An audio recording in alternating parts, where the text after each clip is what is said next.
the devil, if I were the prince of darkness, I'd want to engulf the whole world in darkness, and I'd have a third of its real estate and 4/5 of its population, but I wouldn't be happy until I had seized the ripest apple on the tree. So I'd set about, however necessary, to take over the United States. I'd subvert the churches first. I'd begin with a campaign of whispers. With the wisdom of a serpent, I would whisper to you as I whispered to Eve, do as you please. To the young, I would whisper that the Bible is a myth.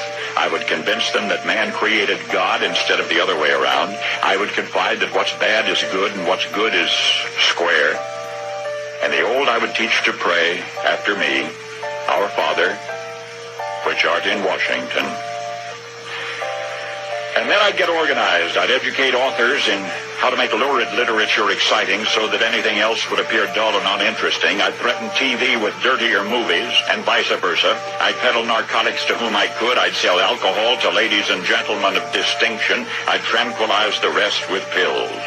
If I were the devil, I'd soon have families at war with themselves, churches at war with themselves, and nations at war with themselves, until each in its turn was consumed. And with promises of higher ratings, I'd have mesmerizing media fanning the flames. If I were the devil, I would encourage schools to refine young intellects, but neglect to discipline emotions. Just let those run wild. Until before you knew it, you'd have to have drug-sniffing dogs and metal detectors at every schoolhouse door. Within a decade, I'd have prisons overflowing. I'd have judges promoting pornography. Soon I could evict God from the courthouse, then from the schoolhouse, and then from the houses of Congress.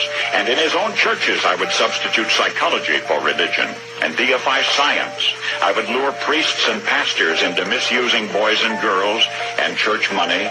If I were the devil, I'd make the symbol of Easter an egg and the symbol of Christmas a bottle. If I were the devil, I'd take from those who have and give to those who wanted until I had killed the incentive of the ambitious. And what'll you bet? I couldn't get whole states to promote gambling as the way to get rich. I would caution against extremes in hard work, in patriotism, in moral conduct. I would convince the young that marriage is old-fashioned, that swinging is more fun, that what you see on TV is the way to be. And thus I could undress you in public, and I could lure you into bed with diseases for which there is no cure. In other words, if I were the devil, I'd just keep right on doing what he's doing.